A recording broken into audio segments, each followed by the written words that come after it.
Terry Nutter was born in 1949 in California, and a series of life-changing events brought Terry to Australia, and Terry became a believer. Subsequent to coming to faith in the gospel message, Terry has spent a good deal of his life in mission work, and Terry shares his experiences with Wilderness Conversations today.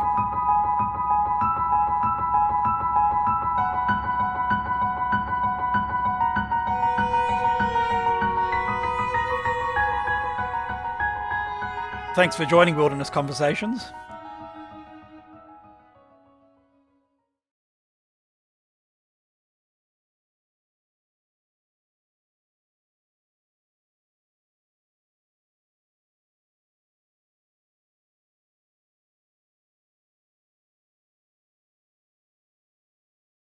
Terry, I was interested in where you were born. I was born in Santa Monica, California. And I was born in an era when nothing happened in the delivery room unless the good doctor was present. So when I was ready to come, the doctor wasn't ready for me, and I had to hold my breath for a little bit.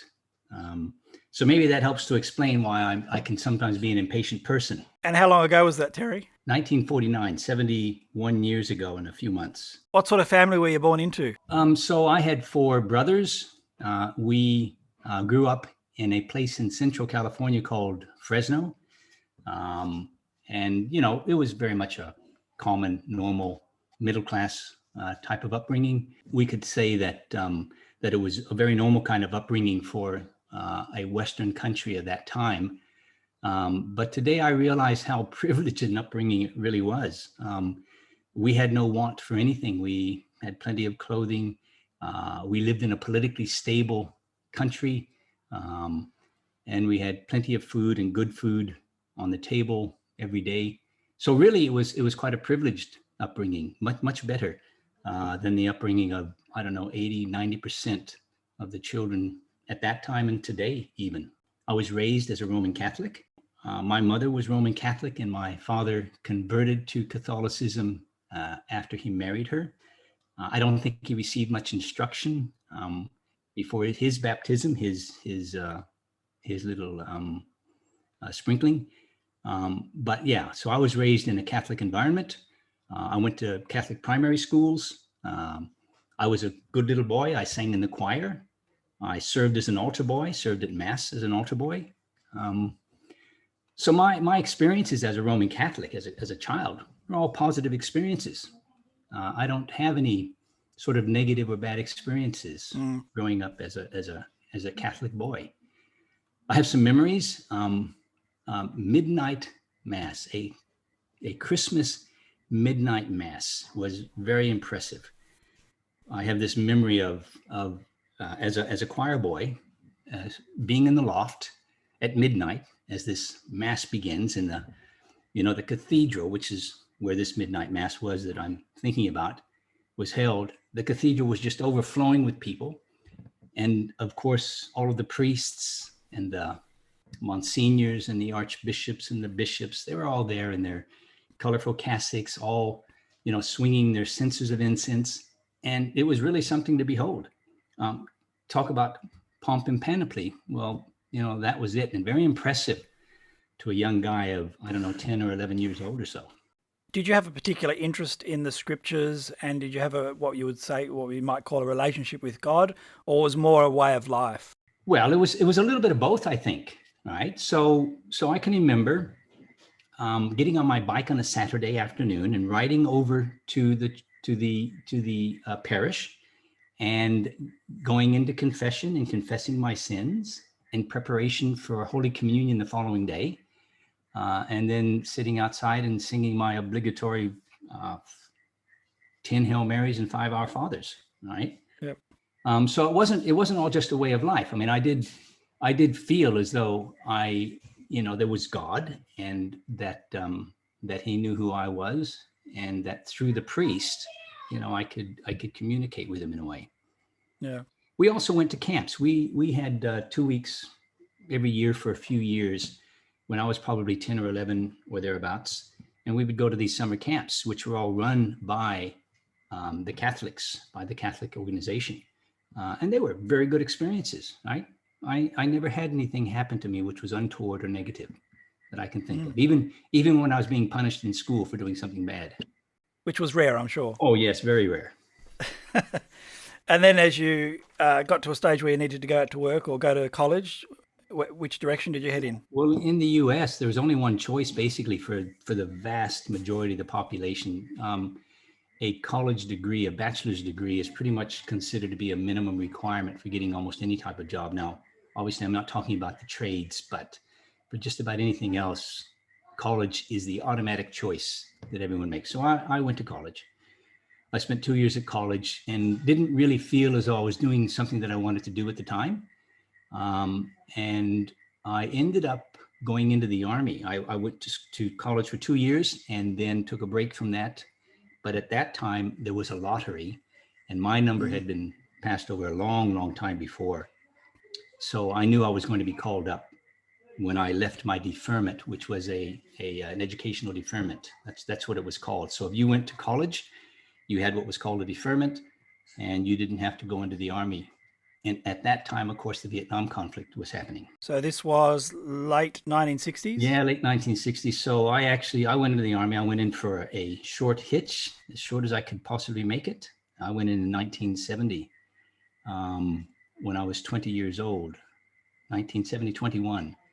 And I ended up going to Vietnam, which was a big surprise to me. I didn't expect that what would happen because Richard Nixon was president at the time. He had won the election on the platform of ending the war, of getting troops out of Vietnam.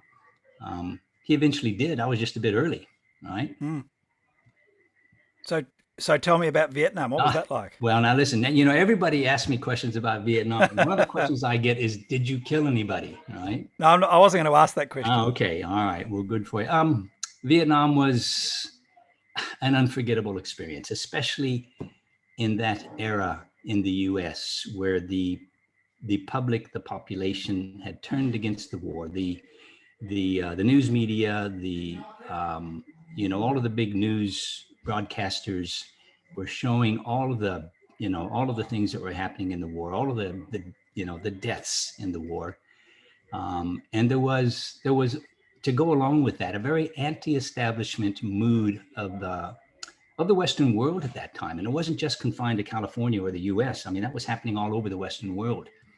And so you had an explosion of a whole bunch of things taking place, particularly in California in the late 1960s, in which people had turned against the institutions of the nation, and they had particularly turned against the war. All right. I knew guys when I was in college who went to Canada rather than Mm. go into the military, go into the army. And I just felt that was a bit of a cop out. So I didn't do that. I didn't Mm. expect to go to Vietnam, but I did. I was there for about 6 months. And at the end of that 6 months, the unit that I was with was brought back from the US. So Richard Nixon finally came good for me. But it was quite an experience. It's something that is very hard to describe. There are a whole range of emotions and feelings that you have when you're in constant danger, as we were in Vietnam. And yeah, it was quite an experience. And of course, when I got back from Vietnam, just like a lot of the other guys who were there as grunts, couldn't talk about it because Mm. the nation wasn't interested in listening about it. I did some journalism a few years after that, and I ended up doing some stories on Vietnam vets. And it was quite a trip for me to do those stories on those guys, some of whom were suffering from Agent Orange as a Mm. result of all of the defoliation that the U.S. had been doing in Vietnam. I'm talking about these guys, these poor guys, and I think of the poor Vietnamese who were suffering Mm. from all of that. But anyway, it was a kind of a rough time. Um, and What about you personally? Did you struggle to integrate back into society after that yeah, experience? yeah, I did. I had some difficulties in. Yeah, I think it bothered me to the extent that I didn't want to talk about it with anyone, and it was like a very taboo subject. Mm. So for a long time, um, I really couldn't talk about it with anyone. I remember Mm. meeting a guy. It was a California highway patrolman when I was doing my stories on Vietnam vets. And he'd been to Vietnam, and he went through the same thing. He was a really nice guy, and I really felt a lot for what had happened to him when he came back to the States after serving in Vietnam. And a lot of guys went through that, so it was a pretty harrowing experience for them. And I think guys here in Australia who were also going to Vietnam with the Australian the ADF, that they had a kind of a similar experience. I remember when I was working, I used to go into town, and for many years, there was a guy who would sit at the end of the tunnel underneath a central station with a cap and a little hat. And the little hat said that he was a Vietnam veteran, and he had a little box there for you to toss some money in. All right. I often wondered about that poor guy's experience, eh? Anyway, so I went to Vietnam and came back. I got an early out by going back to college. And then I majored in English literature and got a degree, bachelor's degree in literature. And then I had to decide what I was going to do.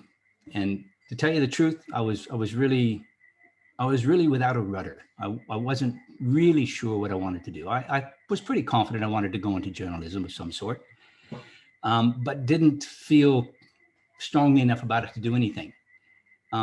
When I don't talk about my life a great deal with people. I don't think it's a particularly important thing to do, or it's a particularly significant life. But if I happen to, I joke around about this time, and I say that I was a child of my generation. So in the 1960s in the US, particularly in California, there was a whole philosophy going around about learning through experience, about experiencing things for the sake of experiencing things. And I was very much a part of that way of thinking. So when I finished college, I did a bit of traveling. I went down to Mexico for a while, went back to the US, did some work, and then decided to go down to South America for an extended period of time. And so I did that, and I ended up going down to Bogotá, Columbia in 1976, which is where an important thing happened to me. Before we get into that important thing, what took you down there? Nothing much, Steve. I was interested in seeing what was down there. I had some friends who were South American. I intended to go down as far south as I could go, which was to the tip of South America, to an island called Tierra del Fuego, and to see a small town there just hanging right off the southern lip of South America. It was an adventure. And what happened? I stopped in Bogotá to earn a bit of money. I got a job teaching English at a English language institute. This particular institute held an in-house course for its teachers when somebody began, right? It would get a group of teachers together, and then it would run an in-house course. It would last for a week, and they would then give you a test afterwards, right? Now, I was pretty much a shoo-in in that I had a degree in English literature, so although I needed to brush up on my English grammar, it wasn't going to be a problem. But anyway, everybody had to go through the course. Well, lo and behold, midway through the course, someone shows up, probably on the Wednesday or the Thursday. And there's supposed to be an exam at the end of the course. So I leaned forward and said hello to this person whose name was Karen. And I said, oh, we're going to have an exam. And if you need to look at any notes, mine are available. They're not bad. All right. So that was my introduction to the woman who was going to become my wife. And here I am making this, doing this gallant thing of offering her my notes with not an inkling of an idea what that was going to lead to. What on earth was Karen doing there in an English class? Yeah, well, Karen was sent there by the CBM. So there's a bit of a story there as well. She was sent there by the CBM, and she went to the second city of Colombia called Medellin and was there for a few weeks, and then came to Bogotá.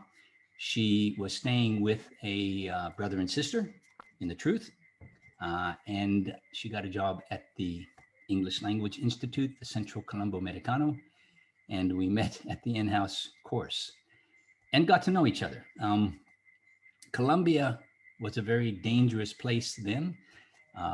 It's a strange country, Colombia, a beautiful country, a place with some of the most amazing scenery and geography, a place rich in culture, but unfortunately a place which has a very violent past, historically, politically, a very violent past. And I guess that's what kind of brought Karen and I together a little bit. I would walk her to a taxi or walk her down the street when she had to go home. And I was basically just a bit of protection for her. Um, but yeah, the relationship grew, and we both got in a bit deeper than either one of us intended. And yeah, one thing led to another. Now Karen was very aware of, what her attitude should be. But as I said, she was in deeper than she ever wanted to be. And we eventually got married. We had a civil marriage ceremony in Buenos Aires, Argentina. And that was in 1979, at the beginning of 1979. Where was Karen from? Australia. So she's a North Queenslander, actually born in the Sydney area, but her parents are both, mom and dad are both from Northern Queensland, and she actually was raised in Townsville. Hmm. And she was doing some Bible mission work She was doing in mission South on behalf America. of CBM. Yeah. So I knew that she was religious. We kind of had a date when we got our first paycheck. We bought each other dinner, and I made sure that she got home. She invited me in. We sat down at a table, and she brought her Bible out. So I realized that she was a religious girl at that point. And at that point, I wasn't the least bit religious. I had left Catholicism far behind at that point. But I understood as a good Californian that everybody's different. And as the saying went, different strokes for different folks. All right. So it didn't bother me that she was religious and I wasn't. So when you said you're not religious, meaning you had stopped believing there was a God, or you just sort of put it out of your mind? How do you reflect on that? It was a gradual thing. So I could probably put this down to a few different things, a few different directions that my life took. But basically, I had left Catholicism, and I had gotten to the point, being a university student, of not believing in God. So I took the formal position that I was an agnostic, right? On the basis that logically it was impossible to disprove the existence of God. Right. As time went on, I guess all of the influences led me where I ended up at that point. So Karen believed in the God of the Bible, and I had none of that. But I was fine for her to believe in God, of course, not knowing at all what the effects were on her of having someone like me who didn't believe in God at all. So for a long time, I was resistant to religion. Now, if you hear Karen tells this story, there's, it's a little bit different. But we were married in 1979, and it took me a long time even to begin to consider the idea that there really was a God. And so in 81, so in 79, we were married in Buenos Aires, Argentina. We left a few months later and lived in the US for a couple of years. So she was married. What did mum and dad think about this back in Australia? You can imagine what they thought of it. Jim and Beryl were very good with me. All right. They were, I couldn't fault them. In fact, I couldn't fault the whole family. So we lived in the US for a couple of years. And Karen became pregnant. She really wanted to get home. So we made the decision to come to Australia. And so in 1981, in May of 1981, we moved to Australia, greeted by the whole family at the airport, and yeah, went on from there. And, with the Malcolmson family, the talk is always about God. It's always about, spiritual things. It's always about the ecclesia. So we lived with Karen's mother and dad for probably 3 or 4 months before we moved out. And I obviously became quite aware of where they were with things. And I got to know John and Jeff pretty well. And I have to say that I never really had any reason to not enjoy them, to not like them. They never gave me a reason to feel as though I shouldn't be there. I shouldn't be a part of that family. So for a long time, everything kind of stayed in a state where nothing moved, right? And I sometimes tell this story and I tap myself on the forehead and I say, yeah, one of the reasons for that is because this is made of one of the most impenetrable materials known to man. This is harder than the densest hardwood known to man. And I'm joking around a little bit, but it's also true. All right. I guess, I was one of those guys who, if I knew anything about a subject, I became a kind of authority on the subject. All right. That's not entirely true, but it is true to some extent. And, the family found it hard to break through. And it actually took me to allow the breakthrough. A conscious decision? Well, yes, but not something that happened instantly by any means. Yep. Karen would leave things around, and if I were willing to talk, she would talk, and if I wasn't, she wouldn't.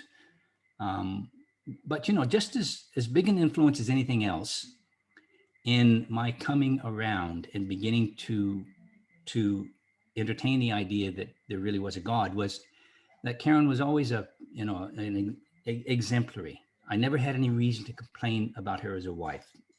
She had plenty of reasons to complain, but she didn't. And her parents, Jim and Beryl, were very good. John and Jeff were great. I got to know a lot of the other relatives because the whole family is fairly close. And I never really had anything that I would want to say against any member of the family, really. And this was important, I think. All right. I never heard any of the politics of Christadelphia or anything like that. Right. So I had no reasons to object when the moment came. And the moment really is just an opening. It's just a willingness to consider the idea that there is really a God who authored this book called the Bible. All right. So eventually I came to the right conclusion and was baptized. And I consider this to be the providence of God. I'm still curious as to what opened your heart and your mind. I started reading. I was driving a taxi and I was studying at Queensland University and I was having a rough time. I was working hours that were nighttime hours often because that's all I could work. And, we were raising a family. I was going to uni and trying to earn some money driving a cab in off hours. And I was finding it hard. In fact, I thought at the time that this was the hardest thing I've ever done. Right. And somehow or another, I got Melba Purkis's book, A Life of Jesus, in my hands. Right. And when I would sit on a taxi cab, I'd start reading it. And I eventually finished the book. And you know something? I didn't like the book. Right. I had started reading the Bible a little bit, and I thought Melba Purkis was just drawing things out of the air. Right. At that time. Right. So I objected to a lot of what he said, but still finished the book. And I should say that since that time, since I've come to a more mature understanding of the Bible, I agree with a huge amount that Melba Purkis conjectures in his book. And I think he wrote a very insightful book. But at that time, I objected, and it was probably good that I did because I couldn't be certain of whether what he was suggesting was right or wrong. I had no way of knowing at all. Right. And through that, I began to read the Gospels. And the one Gospel that I remember reading is the Gospel of John. Right. That's the one that had the effect on me when I began to entertain the idea that Jesus was a real, living, breathing person. And to imagine him saying these words and going through these things as superficially as I understood it at that time. It's fascinating that the Gospel of John had that effect on you. Yeah. Well, you know what it was? It was the poetry of John. It was the poetry of our Lord's language as given to us in John. I read those words, and I can remember actually reading John chapter 17. And I was really in awe. I pictured him the as prayer of Jesus. The prayer of Jesus. Yeah, that's right. And, it was the fact that here was this person who was about to die a really, really hard death. And in a way, almost all of his thoughts were for those who were with him, his friends. All right. And it was the way that he expresses, the way that John gives us that prayer, right? Where, Jesus is talking about God being in him, you and me and I in you, that they may be one in us. And that really moved me. All right. I really began to look at Jesus as a real human being at that point. All right. Was that in contrast to like your Roman Catholic upbringing, do you think? You want to know something? I don't think Roman Catholicism affected me one way or another when this happened. Right. Yeah. I think one of the things that can be said is that I wasn't so steeped in Catholic teaching or doctrine that it was an impediment. So I had no problems with the devil. I had no problems with the Trinity. Right. I was almost like a clean slate. Right. When I began reading the Bible with Karen. And from there, you were baptized? Yeah, so I was baptized 1987. So yeah, quite a while ago, huh? And how excited were the Malcolmson family? I think that was very comforting for them. I mean, it was a big moment. Jim and Beryl gave me a Bible, a King James, quite a while before I was actually baptized. A nice Oxford King James. By the way, the King James was very hard for me to read. I can understand whether it's in an older style of English or a current idiom. I can understand someone having difficulty in reading the Bible because I had a lot of difficulty in doing it. When I really started to read it to try and understand it, all right, it was hard. But anyway, they'd given me a beautiful King James. So yeah, they were very happy about that. And that was a life changer. You said it was hard to understand the Bible. How did you then understand it? And how did you come to a knowledge of the truth? Yeah. Okay. So, well, it all began really after I was baptized. I mean, I obviously had learned the first principles to understand what I was about to do. All right, to have a mature recognition of what this involved. But when I began reading it, it was, it's the way that we learn how to read the Bible. We do readings, and there are others around, and there are comments, and you listen to those comments. And there's your own reading. So I did a lot of reading. I read every day. I read whole chapters, and I just stuck with it. And when I didn't know what it said, I moved on, saved it for another time because I couldn't solve it then. I remember the book of Romans was particularly challenging. Some of Paul's expressions, Romans chapter 3, right? It was hard. And today, not so much the book of Romans, but certainly the writings of Paul are among my favorite. Looking back on these times, what advice would you give people that are talking to people that are interested in the scriptures, like yourself back in the early days? Yeah. Well, let me say this. When we lived in the U.S., Karen went to a small ecclesia in Orange County, a little bit south of L.A., and I would sometimes go to the lunches they would have afterwards. And I was always ready. When somebody was going to say something to me about the Bible or about God, I was ready, right? That is, I was ready to resist. But nobody did that. They all just said hello. We all just sat around and just talked about whatever. And there was no pressure. And I think that was really, really good because with me anyway, all that was going to happen was that there was going to be resistance. All right.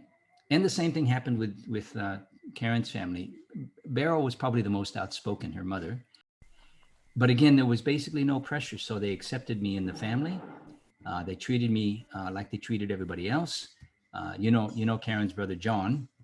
Yep. Yeah, well, John is one of the most outgoing guys you could ever meet. Very, very friendly. John is actually very, very good with people. He's very savvy when it comes to people, and he makes friends with everybody.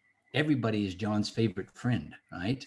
And so, all of that just made it comfortable and just made it possible for the moment when I was ready. And nobody could predict that. I couldn't.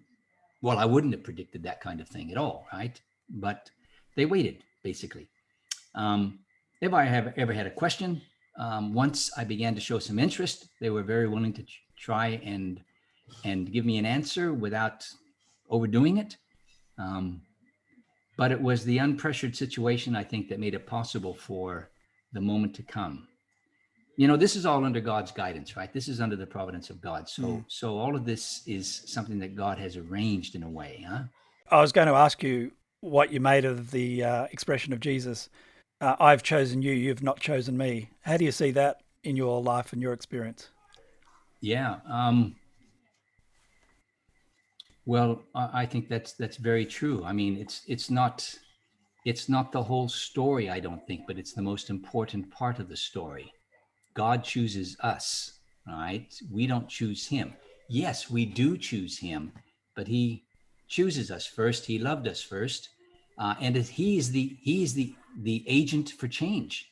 It is God himself who has set up all the circumstances and conditions and makes it possible for someone to search for him and to find him.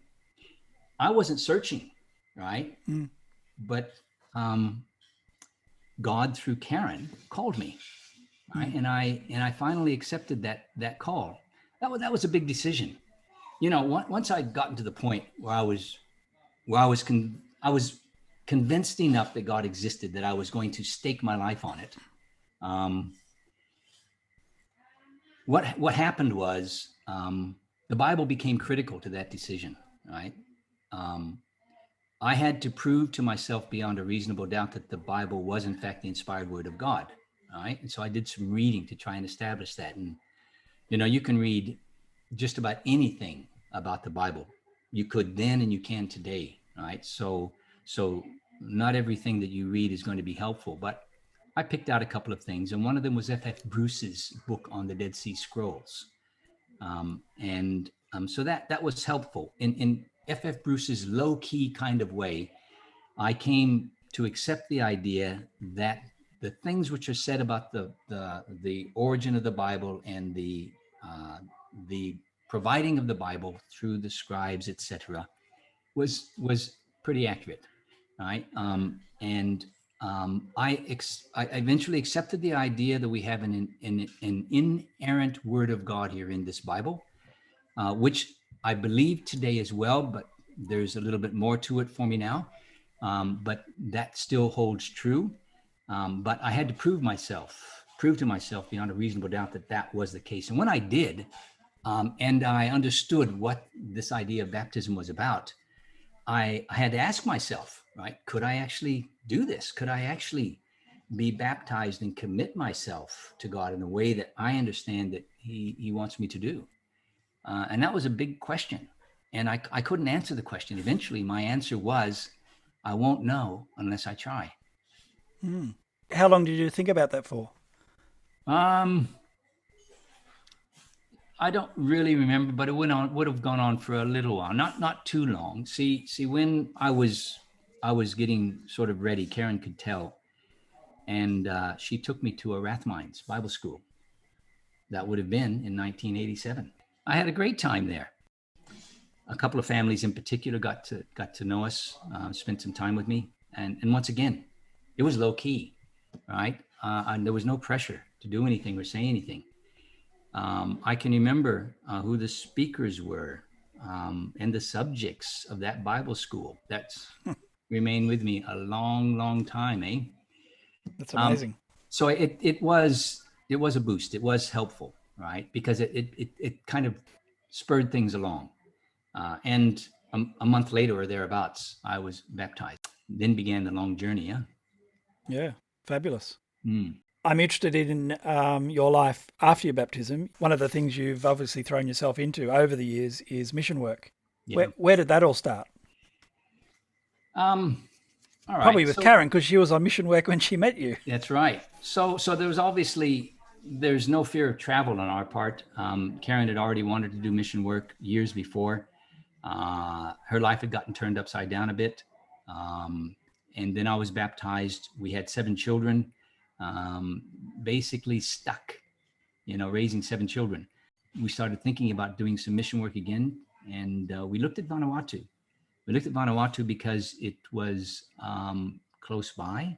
So it was going to be relatively inexpensive to get the whole family there, and it was going to be a short journey. So it was going to be affordable. So we decided to go there. We contacted the area team in South Australia and lined things up. And we went there and spent 6 weeks there.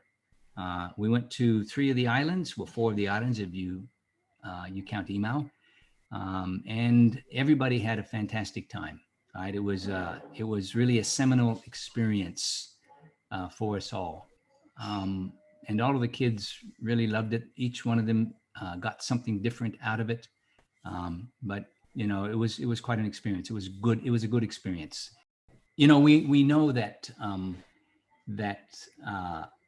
teaching people the truth of the gospel is really important to do. And the greatest gift that we can give to someone is to share this gospel message and the hope of salvation. So that's obviously a big incentive, right? Tying that together with going to a mission area is tying it together with travel. And Karen and I are very, very comfortable traveling, and we enjoy differentness. We enjoy foreign things, exotic things, different cultures, and learning these things. So it was a natural thing to do. And the other thing, of course, is that almost by definition, mission work is done in developing nations. And in these nations, you are meeting, more than likely, you don't have to, but you very likely are going to meet people who are the disadvantaged and the downtrodden and the deprived of this world. And so it's it's kind of a special blessing to be able to teach someone about the true gospel and to give them this hope of salvation. So those are the kinds of things that were driving our decisions to begin to do mission work. Funnily enough, about the same time that we decided to go to Vanuatu with the whole family, we became involved in Thailand and Myanmar, and to a much lesser extent, Cambodia. And that is because I was a member of the ACBM's Queensland Committee. And in 2005, we had just gotten responsibility for Thailand and Myanmar. So in 2006, about 8 months after we took the family to Vanuatu, Karen and I and 2 of the children went to Thailand and to Cambodia. We did go back and spend time in Cambodia, Karen and I, in the years immediately after that, because getting the Bible Education Center going. Yeah, how did that all start? We went there in 2006. Raju invited Michael Hewitt, who was with us on that trip, at least a part of that trip. He invited Michael Hewitt to come to Cambodia and spend many, many months in a mission house or Bible education center that Raju was thinking of trying to fire up. And Michael took that pretty seriously and eventually decided to do that and invited another young couple. So Michael and Miriam Hewitt, and then James and Miranda Rasmussen joined them, and they basically started the BEC. They found the place, they made all the arrangements, and they occupied it for the first 6 months or so. Mm-hmm. And that was how the BEC in Cambodia, in Phnom Penh, started. Basically, in Cambodia, there was no social infrastructure in that country. The Khmer Rouge had basically destroyed it all and destroyed people with the skills to run a government and to do many things that provide social services and infrastructural services in a country. So young kids, for example, had no place to go during the day. There was no school in Cambodia at that time. There were no teachers. There probably were some schools, but they were probably very expensive. It's been a very successful operation, been a very successful effort. And now there'd be, over 100 Christadelphians in Cambodia. Yeah, there would be something like that. Yep. Mm-hmm.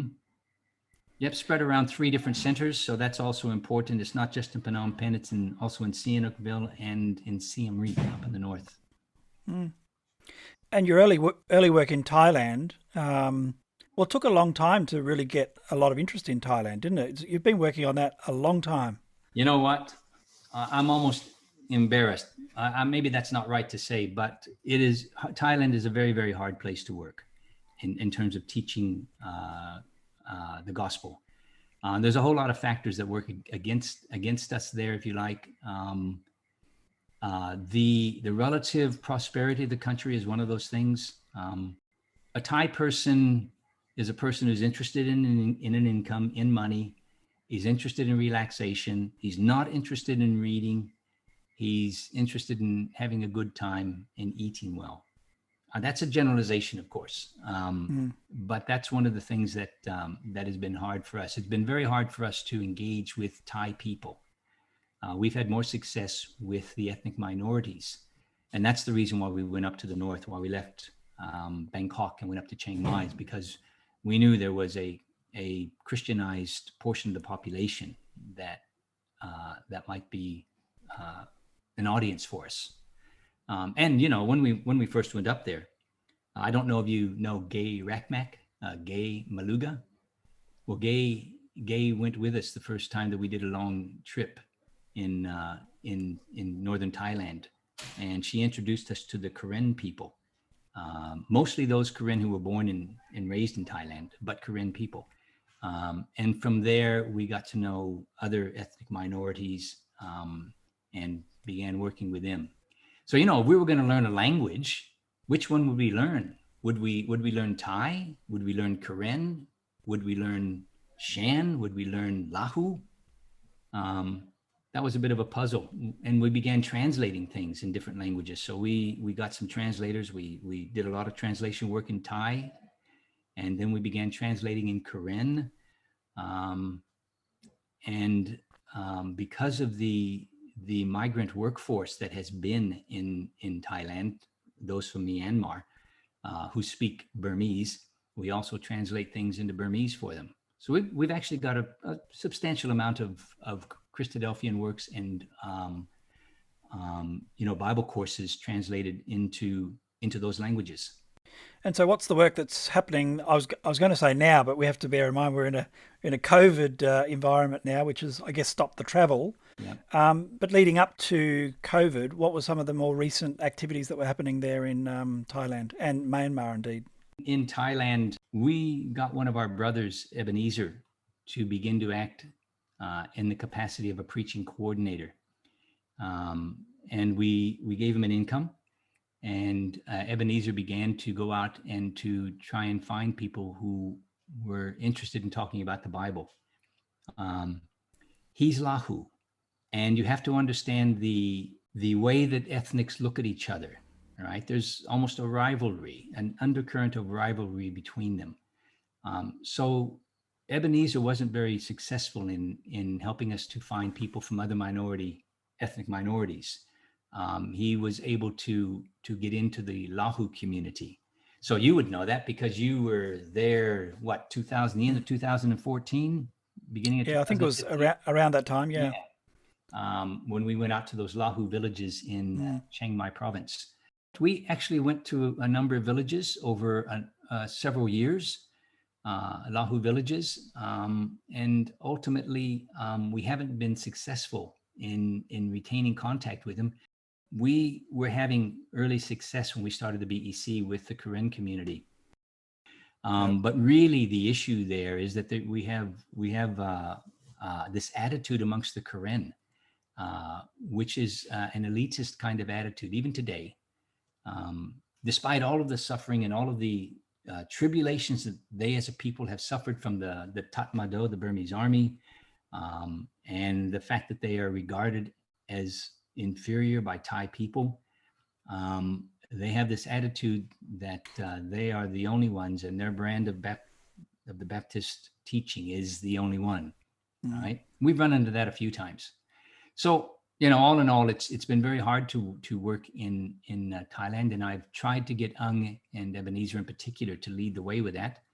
Ung is Sister Ung is a very outgoing person, very interesting person to talk to, very friendly, makes friends easily, talks easily, and is a great networker. She's brought us a number of friends, but nothing's ever lasted with those friends.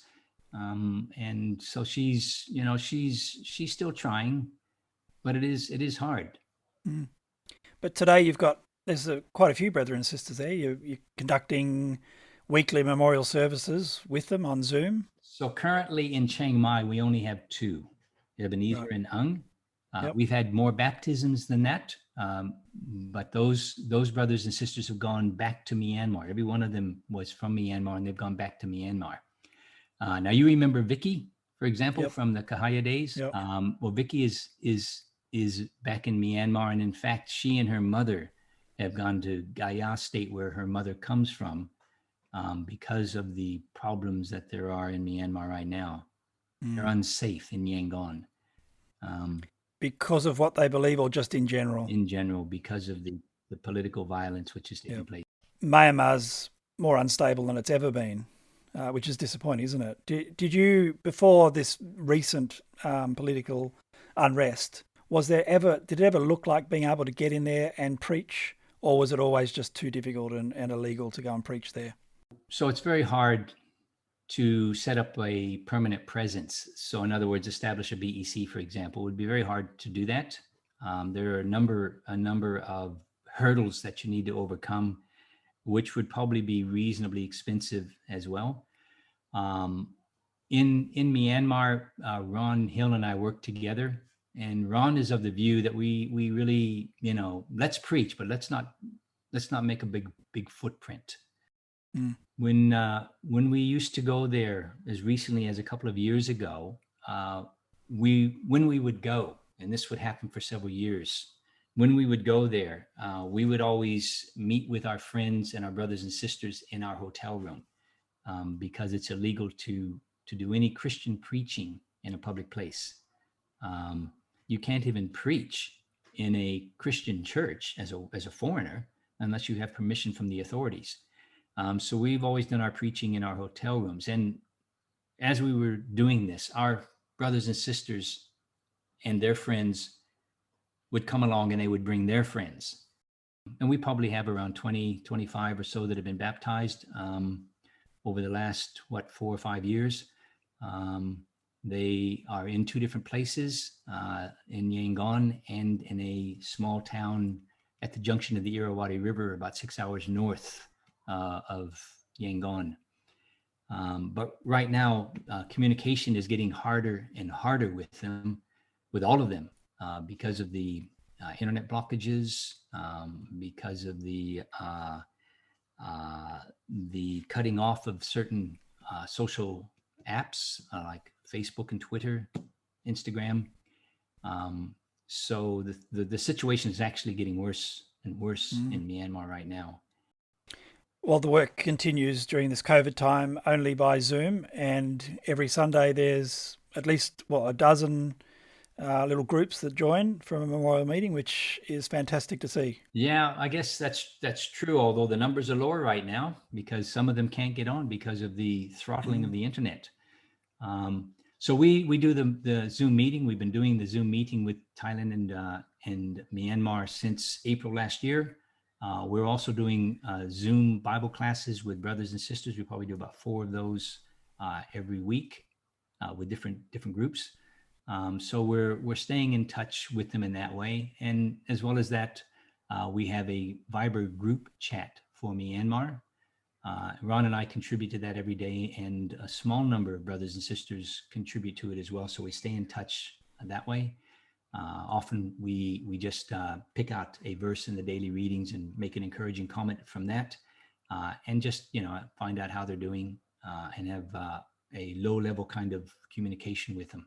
But it's there. It's a contact that is happening regularly, and we think that that's really important, and our brothers and sisters in Myanmar feel it's important as well.